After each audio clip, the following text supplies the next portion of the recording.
محترم مجیب الرحمان شامی صاحب، جناب حامد میر صاحب، جناب خلیل الرحمان چشتی صاحب، جناب غلام محمد سیالوی صاحب، جناب مبشر جاوید صاحب میئر لاہور، محترم زعیم حسین قادری صاحب، علامہ نصیر الدین صاحب اور جناب مولانا محفوظ الرحمان صاحب، معزز حضرات السلام علیکم۔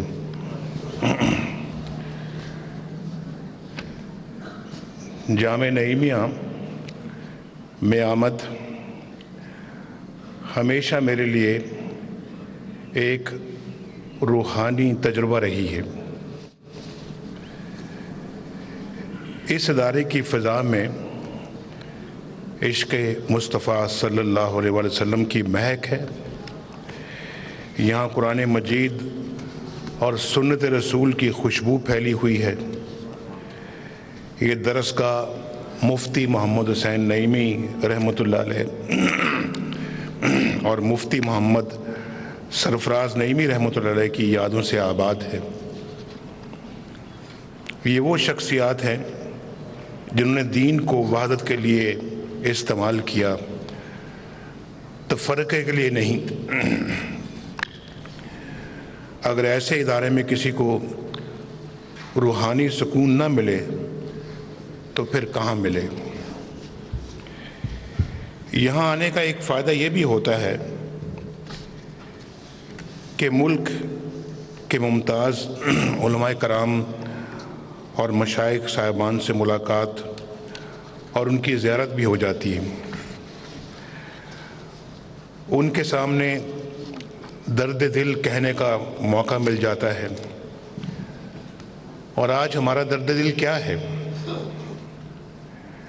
آج پاکستان اور دنیا بھر میں اسلام جیسے دین امن کے نام پر جس طرح ظلم کا بازار گرم ہے اور انسانوں کے درمیان نفرت کا زہر پھیلایا جا رہا ہے، اس کا تریاق آپ ہی کے پاس ہے۔ آپ ہی نے دین کو ان لوگوں سے آزاد کروانا ہے جنہوں نے اپنے مذموم مقاصد کے لیے اسے یرغمال بنا رکھا ہے۔ جامع نعیمیہ وہ ادارہ ہے جہاں ہمیشہ اتفاق اور اتحاد کی بات کی گئی، جہاں ہر مسلک کے لوگ بلا تکلف آتے ہیں، جس کے دروازے دوسرے مذاہب کے ماننے والوں کے لیے بھی کھلے ہیں۔ کیا یہ معمولی واقعہ ہے کہ ایسے ادارے میں خون کی ہولی کھیلی گئی، مفتی سرفراز نعیمی کو شہید کیا گیا؟ کیا ان لوگوں کا دین سے کوئی تعلق ہو سکتا ہے جو ایسے بے ضرر اور قیمتی افراد کو اپنی وحشت کی بھینٹ چڑھا دے؟ کیا مفتی سرفراز نعیمی جیسی شخصیات کا خون رائے گاں چلا جانا چاہیے؟ کیا ان ہزاروں انسانوں کا لہو رزق خاک ہو جائے جو بے دردی کے ساتھ شہید کر دیے گئے؟ معزز علماء کرام، 2013 میں جب پاکستان کے عوام نے ہمیں امور حکومت سونپے تو یہ سوال میرے سامنے تھا۔ یہ بات ہمارے پیش نظر تھی کہ عوام کے جان و مال کی حفاظت ریاست کی پہلی ذمہ داری ہے۔ امن ہر پاکستانی کی اولین ضرورت ہے۔ اللہ کی توفیق و نصرت اور عوام کی تائید کے ساتھ ہم نے یہ ذمہ داری نبھانے کا فیصلہ کیا، سیاسی قیادت کو جمع کیا۔ پاک فوج کے افسر اور جوان اپنے سر ہتھیلیوں پر نکل کر نکلے، پولیس کے جوان مردوں نے کمر کس لی، سلامتی کے ادارے یکسو ہو گئے۔ سب سے بڑھ کر پاکستان کے عوام نے بے مثال عزم کا مظاہرہ کیا۔ ہم نے دور حاضر میں دہشت گردی کے خلاف دنیا کا سب سے بڑا معرکہ لڑا۔ اللہ نے مدد کی اور دہشت گردوں کے مراکز برباد ہو گئے، ان کے ہاتھ ٹوٹ گئے جیسے ابو لہب کے ہاتھ ٹوٹے تھے۔ اس کامیابی کے باوجود اکا دکا واقعات جاری ہیں۔ معاشرے میں ایسے لوگ موجود ہیں جو ان افراد اور ایسے نظریات کے سہولت کار کا کردار ادا کر رہے ہیں۔ ریاست ان کا کھوج لگا رہی ہے، انشاءاللہ وہ بھی اپنے انجام کو پہنچیں گے۔ تاہم حتمی کامیابی اس وقت تک ممکن نہیں جب تک علماء اس میں ساتھ نہ دیں۔ اس دہشت گردی کے لیے دینی دلائل تراشے جاتے ہیں، ہمیں ان کو رد کرنا ہے۔ اس میں علماء نے ریاست کی مدد کرنی ہے۔ دہشت گردی کی بنیادیں انتہا پسندی میں ہیں، وہ انتہا پسندی جو دین کے نام پر پھیلائی جاتی ہے۔ اس کا ایک مظہر فرقہ واریت ہے اور دوسرا مظہر وہ ہے جس میں جہاد کے پاکیزہ تصور کو مسخ کیا گیا ہے اور اللہ کے نام پر بے گناہوں کے قتل کو روا رکھا گیا ہے۔ یہ دو بیانیے ہیں جنہوں نے انتہا پسند پیدا کیے اور پھر انہوں نے مسلمان معاشروں کو مقتل میں بدل دیا۔ پہلے مسلمانوں کی تکفیر کی گئی اور پھر ان کے قتل کو جائز قرار دیا گیا۔ آج مسلم معاشروں کی اولین ضرورت ہے کہ اس بیانیے کی غلطی کو واضح کیا جائے اور عوام کو ایک جوابی بیانیہ دیا جائے۔ یہ بیانیہ محراب اور منبر سے ایک دفعہ پھر زوردار طریقے سے جاری ہونا چاہیے۔ میں ان علماء اور مشائخ سے واقف ہوں جنہوں نے اپنی جان ہتھیلی پر رکھ کر تکفیری گروہوں اور فسادیوں کے خلاف فتوے دیے ہیں۔ مفتی سرفراز نعیمی بھی انہی میں سے ایک ہیں۔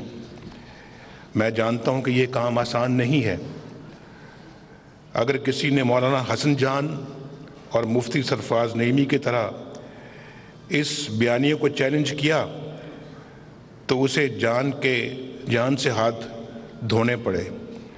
تاہم میں یہ بھی جانتا ہوں کہ ان بزرگوں کے شاگرد اور نام لیوا اس راستے سے ہٹنے والے نہیں، اور میں ایسے علماء اور دین کے خدام کو سلام پیش کرتا ہوں اور اس کے ساتھ ساتھ یہ توجہ بھی دلانا چاہتا ہوں کہ ہمیں فتووں سے آگے نکلنا اور قوم کے سامنے دین کا متبادل بیانیہ رکھنا ہے۔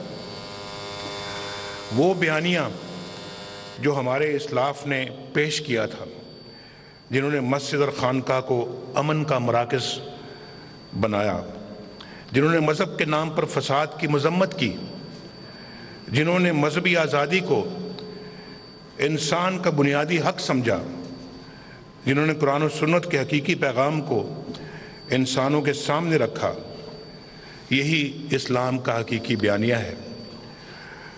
آج ضرورت ہے کہ یہ عوام کے سامنے رکھا جائے، اس کی اساس پر معاشرہ سازی کی جائے، مدارس کی تعلیم اس بیانیے کی بنیاد پر استوار ہو، مسجد کے ممبر سے اسے پیش کیا جائے، اس بیانیے کی بنیاد پر نئی نسل کی دینی تربیت کی جائے اور لوگوں کو بتایا جائے کہ وہ معاشرہ مسلمان کہلانے کا مستحق نہیں، جس میں مسلکی اختلافات کی وجہ سے انسانوں کو قتل کر دیا جائے، جہاں اقلیتیں خود کو غیر محفوظ سمجھیں، جہاں مذہب اختلاف اور تفرقے کا سبب بن جائے۔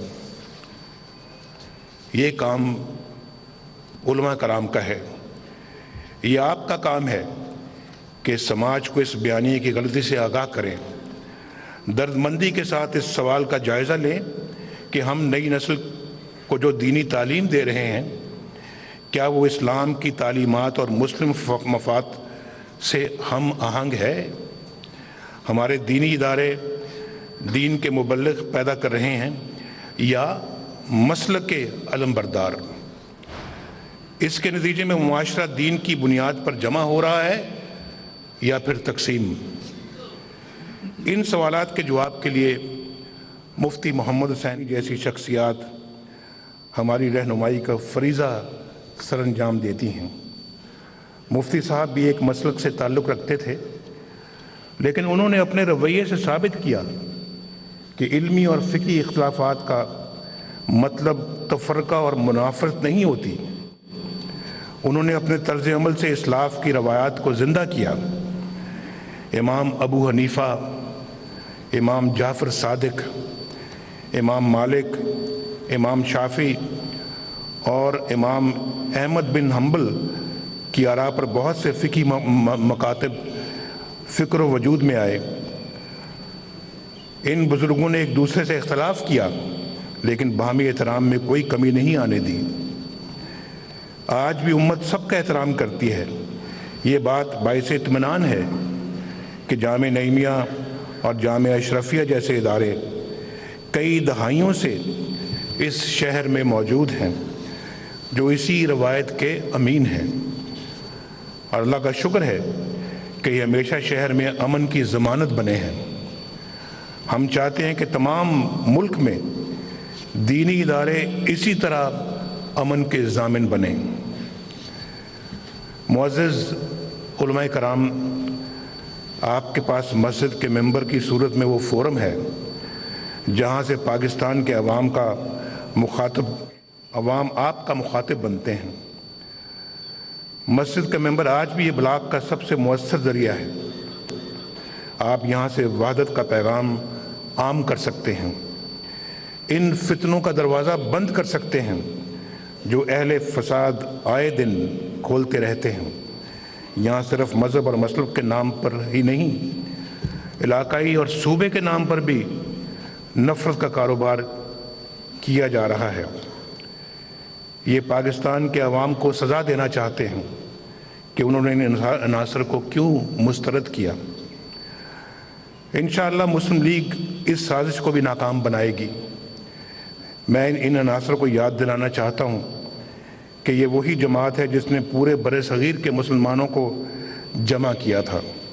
پاکستان ان لوگوں کا ملک ہے جنہوں نے 1947 میں بھی ہر تعصب کو مسترد کر دیا تھا اور مسلم لیگ کے جھنڈے تلے وحدت کا نعرہ لگایا تھا۔ آج بھی انشاءاللہ یہ عوام پختون اور پنجابی یا سندھی اور مہاجر کو لڑانے کی سیاست کو اپنی صفوں سے نکال پھینکیں گے۔ پی ایس ایل کے مارکے نے بتا دیا کہ لاہور، پشاور، کوئٹہ، کراچی سب دہشت گردی کے خلاف ایک ہیں، آپس میں بھائی ہیں۔ جس طرح دہشت گردی کا کوئی مذہب نہیں، اسی طرح اس کی نسل کا بھی کوئی مذہب نہیں۔ مسلم لیگ 1947 میں جب مسلمانوں کو جمع کیا تو علماء اور مشائخ نے اس کا ساتھ دیا۔ مولانا شبیر احمد عثمانی جیسے علماء اور پیر جماعت علی شاہ جیسے مشائخ قائد اعظم کے دست و بازو تھے۔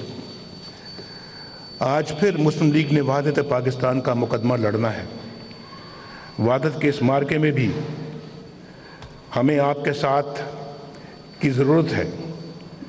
آپ نے محراب و منبر سے مسلکی اور مذہبی منافرات کے خلاف ہی آواز نہیں اٹھانی، آپ نے صوبائیت اور علاقائی تعصب کے مقابلے میں بھی کھڑا ہونا ہے۔ مجھے پورا یقین ہے کہ مسلم لیگ آپ کے تعاون سے ان شکست خوردہ اور مایوس عناصر کو شکست دے گی جو قومی وحدت کے درپے ہیں۔